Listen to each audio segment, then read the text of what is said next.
अधिष्ठाता महोदय, आपने मुझे national commission for allied health care professionals bill pay बोलने का अवसर दिया है, इसके लिए मैं आपका आभारी हूँ। माननीय मंत्री जी का भी मैं आभारी हूँ कि उन्होंने अपने वक्तव्य में बहुत विस्तार से इस बिल के जो उपलब्धियाँ हैं उसके बारे में बताया और मुझे बेहद खुशी है कि हमारी जो पूर्व में खामियां रही हैं, ख़ास तौर से एलाइड वर्कर्स को लेकर के और पैरामेडिक्स और उसके साथ साथ तमाम अन्य ऐसे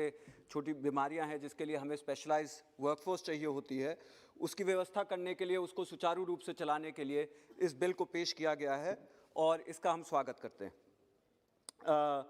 मान्यवर, इस बिल में इसलिए इसको बनाया गया है ताकि the bill sets up the National Commission for Allied Healthcare Professions. The commission will consist of a chairperson, of a vice chairperson and 5 members at the level of joint secretary representing various departments of the ministries and central governments, 1 representing from the Director General and various other health services. इसका मैं स्वागत करता हूँ। हाल में ही पिछले कुछ दिनों में जो कोविड की महामारी हुई है उसके चलते हुए और उससे पहले भी पैरामेडिक्स और हेल्थ सर्विसेज के जो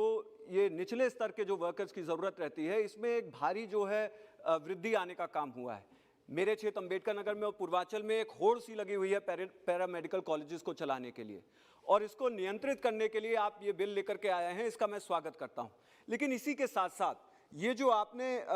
कमीशन को स्टैब्लिश किया है और उसमें भी आपने एक अनिवार्य किया है कि स्टेट्स जो है विदिन 6 मंथ शायद अपना एक कमीशन उधर और स्थापित कर दे विदिन द स्टेट, और इससे ये माना जा रहा है कि इससे जो है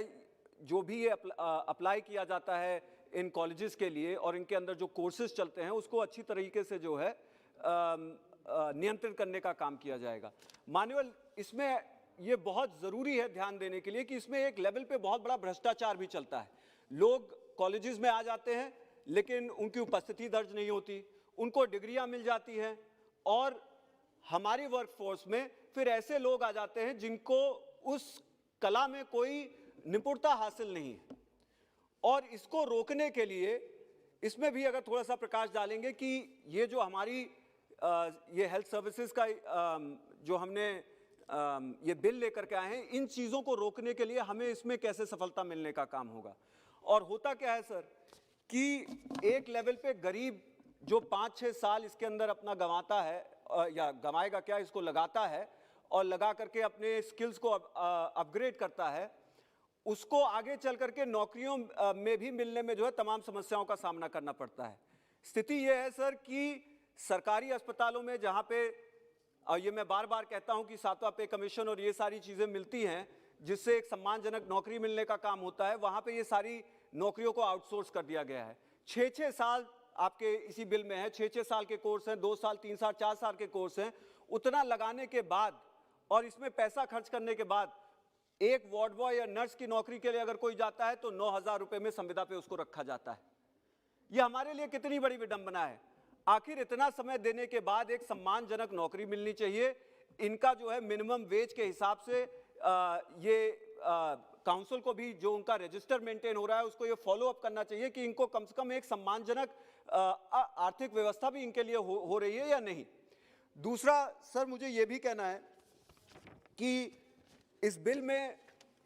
बहुत सारी चीज़ें हैं जो आप लेकर के आ रहे हैं। हो सकता है जो ये विसंगतियां हमको देखने को मिलती हैं उसका जो है समाधान निकले, लेकिन उसी के साथ साथ हमें ये भी देखने की ज़रूरत है कि जो ये नेशनल रजिस्टर आएगा इसमें भी जो है जितने भी लोग इसके अंदर रजिस्टर होंगे उन लोगों को किस तरह से हम लोग आगे उनको और डेवलप कर सकते हैं, उनको और कैसे वर्कफोर्स में आगे पहुंचा सकते हैं, उसके ऊपर भी जो है ये काउंसिल अच्छी से काम करने की ज़रूरत है। आखिरी में मैं सर एक आध इश्यूज़ ये हैं कि मुझे थोड़ा सा इसके ऊपर क्लैरिफिकेशन चाहिए होगा कि अभी तक तो हमने जो देखा था कि आपने जो है मेडिकल कमीशंस को जो है ख़त्म किया है। अभी पीछे कुछ बिल्स आए थे उसमें ख़त्म करके आपने काउंसिल्स की स्थापना की है, डेंटल काउंसिल, होम्योपैथी काउंसिल, लेकिन अब इस बार जो है आप एक प्रोफेशनल बॉडीज़ को अब काउंसिल्स को आप रखते हुए एक कमीशन का भी आप स्थापना करने का काम कर रहे हैं। तो दोनों को रख करके और उनको चलाने में क्या सोच है इसके पीछे, इस पे भी थोड़ा सा अगर आप प्रकाश डालेंगे कि उसके पीछे क्या कारण है कि इसको भी रखा जा रहा है। और सर हाँ, इसमें इंटर्नशिप्स जैसे कोर्सेज का तो आपने 5-5, 6-6 साल के कोर्सेज पे आपने एक हिसाब से उसके बारे में बताया है यहाँ पे, लेकिन उसी के साथ साथ इंटर्नशिप के ऊपर कोई भी प्रकाश नहीं डाला गया है। क्या ये आगे चल करके जो बॉडीज बनी हुई हैं ये इसके ऊपर इसको स्थापित करेंगी कि जो प्रैक्टिकल नॉलेज है इन पैरामेडिक्स या इनके साथ साथ जो एलाइड वर्कर्स का जो स्थापना हो रही है काउंसिल की, तो इनको इनके कोर्स में जो प्रैक्टिकल नॉलेज की जो एक्सपीरियंस की बात होगी वो कैसे लोगों को मिलेगा, इस पे भी थोड़ा सा प्रकाश डालेंगे। बाकी मान्यवर, मैं आपको बधाई देना चाहता हूं कि आपने एक बिल आप लेकर के आए हैं जो एलाइड मेडिकल फोर्स को जो है संगठित करके उसको और सुचारू रूप से चलाने के लिए जो है व्यवस्था करेगा। इसके लिए मैं आपको बधाई देता हूं और आशा करता हूं कि इससे एक बहुत ही व्यापक तरीके से इस प्रोफेशन में लोग और जुड़ेंगे और देश की में जो कमियां हैं, यहाँ पे जो है अभी भी हर 1000 पेशेंट पे एक आधा ही बेड उपलब्ध है, ये भी खत्म होने का काम होगा। और आपने बहुत अच्छे तरीके से साइकोलॉजिस्ट की भी बात की थी। हमारे देश में जो मेंटल हेल्थ को लेकर के, खास तौर से कोविड में जो एक पर्दाफाश हुआ है यहाँ हमारे देश की समस्या को लेकर के, मैं आपके माध्यम से सदन में ये भी बोलना चाहता हूँ कि 36% जो दुनिया की टोटल सुसाइड रेट्स हैं उसमें 36% जो है हिंदुस्तान से कंट्रीब्यूशन आता है। 36% दुनिया के सुसाइड जो है हिंदुस्तान में होने का काम होते हैं। कहीं ना कहीं मेंटल हेल्थ पे भी इसका इस रेट पर बहुत ज़्यादा प्रभाव डालती है। तो जो आपने एलाइड वर्कर्स की ये सुविधा यहाँ पे उनको स्ट्रीमलाइन करने का प्रयास कर रहे हैं, इसमें भी ये ध्यान देने की ज़रूरत है कि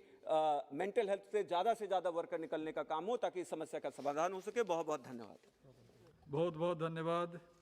पांडे जी।